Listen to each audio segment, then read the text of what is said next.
Yes, आज आपने press वार्ता आयोजित की थी और सरकार की भी तमाम योजना की जानकारी दी। क्या मुख्य इसका प्रमुख जो है इसका मुद्दा था, क्या मेन पॉइंट थे उसको बताइए। इसका मुख्य उद्देश्य ये था कि माननीय शिवराज सिंह जी हमारे जो मुख्यमंत्री हैं, उन्होंने इस कोरोना काल में लोगों के लिए कुछ योजनाएं और लाभ देने वाली योजनाएं लॉन्च की हैं, वो आम जनता तक आप लोगों के माध्यम से पहुंचे।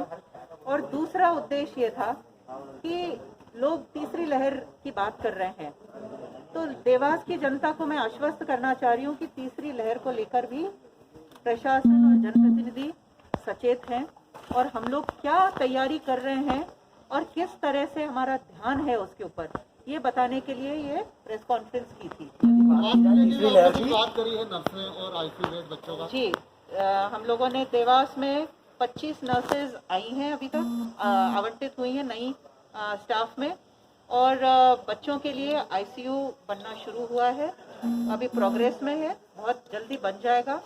10 बेड आईसीयू और एक रेगुलर वार्ड बच्चों का। मैम, यदि बात की जाए 10 बेड की, यदि तो क्या लगता है आपको पर्याप्त होंगे आने वाले समय में? अभी शुरुआत में तो 10 बेड से शुरू करते हैं। पहले एमजी में 10 बेड आईसीयू के थे टोटल जी, रेगुलर पेशेंट्स के लिए, फिर बढ़ाते हुए हमने 30 किए, अब और 30 बढ़ रहे हैं, तो ऐसे अब 70 बेड रेगुलर पेशेंट्स के हैं।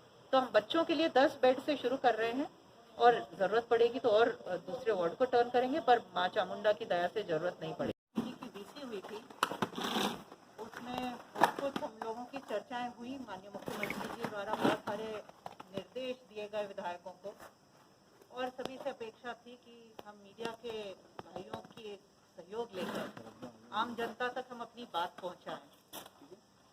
तो उसी माध्यम से सभी विधायक प्रेस कॉन्फ्रेंस कर रहे हैं। खास करके ये कोविड की जो महामारी चल रही है और इतनी बुरी स्थिति हुई है, आप लोगों ने देखा हमारे देवास में 5 मार्च को पहला केस आया, क्योंकि हम लोग जीरो हो गए थे, आप लोग जानते हैं सब। 5 मार्च को केस आया और इतनी तेजी से ये बढ़ा। 15-16 मार्च के बाद, अप्रैल के बाद 30 अप्रैल तक हमारा पीक रहा, और उसके बाद माँ चामुंडा, माँ तुलजा भवानी की कृपा से हम एक जगह रुके और अब हम ढलान पे हैं। पर ढलान पे होने के बाद भी हम लोगों की खास जो कुछ परेशानियां जो आम जनता को आ रही हैं, उनके बारे में मैं चर्चा करना चाहूँगी। इसको जीतने के लिए हमें, आप लोगों को मालूम है, कड़ा लॉकडाउन करना पड़ा था, और जब हम कड़ा लॉकडाउन करते हैं, हमें बहुत विकट परिस्थिति होती है, हमें चूज करना पड़ा कि कड़ा लॉकडाउन करना है कि नहीं, क्योंकि बहुत दिनों तक हम टालते रहे लॉकडाउन को, क्योंकि सबकी फाइनेंशियल हालत थोड़ी सी इसमें बिगड़ती है। तो सबसे पहला उसका जो परिणाम आता है, जो रोज कमाने वाले लोग होते हैं, जो कमाते हैं दिन भर और शाम को अपने भोजन परिवार को खिलाते हैं, ऐसे परिवार सबसे ज़्यादा इफेक्ट होते हैं। उन परिवारों का ध्यान रखना, ऐसे परिवारों का ध्यान रखना जो इस बीमारी से ग्रस्त हैं, और ऐसे परिवारों का, ऐसे व्यक्तियों का ध्यान रखना जिनकी इस परिवार के कारण मृत्यु हुई है। तो उनके लिए कुछ सरकार की जो योजनाएं हैं, उनके बारे में मैं थोड़ा सा बहुत शॉर्ट में बताना चाहूँगी। सबसे पहले तो आयुष्मान योजना को माननीय मुख्यमंत्री जी ने थोड़ा विस्तृत किया है, उसको 40% बढ़ाकर ऑलमोस्ट उसका पेमेंट प्राइवेट हॉस्पिटल्स को उस लेवल का कर दिया जो एक प्राइवेट हॉस्पिटल में प्राइवेट डॉक्टर एक मरीज से लेता है, उतना देना सुनिश्चित किया, ताकि डॉक्टर्स को भी नुकसान नहीं हो और डॉक्टर्स भी आनाकानी ना करें आयुष्मान कार्ड के लोगों को लेने के लिए। और जिस व्यक्ति के पास आयुष्मान कार्ड है, उसका पूरा परिवार इस कार्ड का उपयोग ले सकता है, ये बात भी सुनिश्चित की गई। इसके बाद माननीय मुख्यमंत्री जी ने कल परसों अनुग्रह राशि के बारे में ऐलान किया है। 1 मार्च के बाद जिस भी व्यक्ति की कोविड के कारण मृत्यु हुई है, उसे 1 लाख रुपए की अनुग्रह राशि देने का निश्चय किया है सरकार की तरफ से।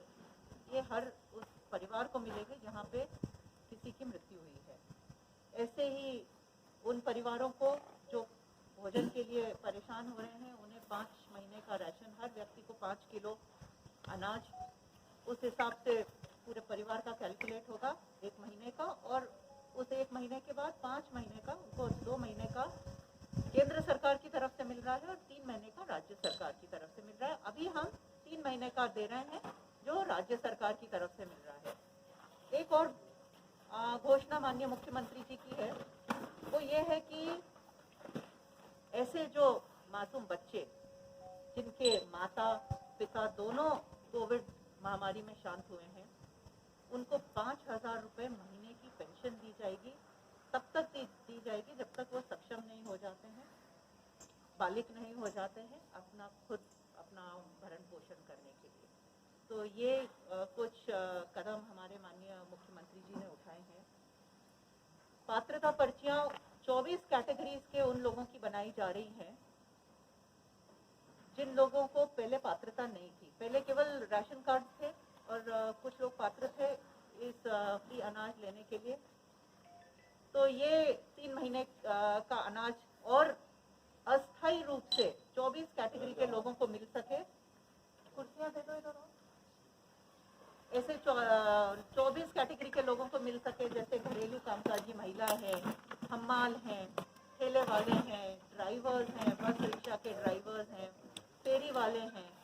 तो इन सबको इंक्लूड किया गया है। उस अस्थायी पात्रता पर्ची इन लोगों के लिए बनेगी और हमारी हर वार्ड में एक क्राइसिस मैनेजमेंट कमेटी भी बनाई गई है।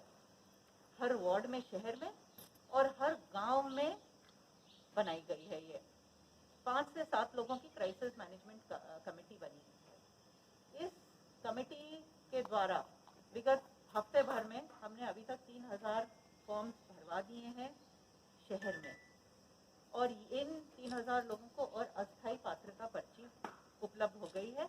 उन लोगों को ये अनाज मिल पाएगा। और आज हम आयुष्मान का देखने जाएं तो आयुष्मान के हिसाब से जो लोग फायदा मिल रहा है, फ्री इलाज का मिल रहा है। उसके अलावा भी हर एक व्यक्ति को जो सरकारी हॉस्पिटल में जाएगा उसे कोविड का फ्री इलाज सुनिश्चित किया गया है। तो ये सब बातें तो हमारी माननीय मुख्यमंत्री जी की योजनाओं के बारे में हुई। अगर हम देवास के अपनी लोकल बात करते हैं तो हम सबसे पहले बात कर सकते हैं एमजी में आप जानते हैं कि 400 बेड्स हैं। हमने 200-250 बेड्स बढ़ाए, नर्सिंग कॉलेज में भी 250 बेड्स बढ़ाए। तो अभी हमारे पास 400 बेड्स हैं एमजी में। उसमें से 160 बेड ऑक्सीजन के हैं। 160 बेड ऑक्सीजन के हैं। अब हमें ज़रूरत है, हमें 400 में से कम 300 को ऑक्सीजन बेड कन्वर्ट करना है। ये हमारा एम था। अब हमें 140 बेड और ऑक्सीजन में कन्वर्ट करना है। तो उसके लिए हमारे पास 2 ऑक्सीजन प्लांट्स लग रहे हैं। एक आप जानते हैं विधायक निधि से लग रहा है जो 1-2 दिन में चालू हो जाएगा, और एक शासन के द्वारा भी दिया जा रहा है, वो अभी कुछ दिनों बाद आएगा। जो विधायक निधि से लग रहा है उससे 60 से 70 बिस्तरों पे ऑक्सीजन दे पाएंगे हम। वैसा ही जो शासन की तरफ से आएगा तो उसमें भी हम 60 से 70 लोगों को दे पाएंगे। उस तरह से हम पूरा 300 बेड ऑक्सीजन के कर पाएंगे, क्योंकि 400 बेड टोटल है और ऑक्सीजन बेड 300 करने हैं अपने को। 100 बेड अपन बिना ऑक्सीजन के सामान्य पेशेंट्स के लिए भी रख सकते हैं। तो ये 300 बेड हमारा एम है कि 300 बेड ऑक्सीजन का करना है, क्योंकि बात चल रही है कि तीसरी लहर आएगी, 3rd वेव आएगी।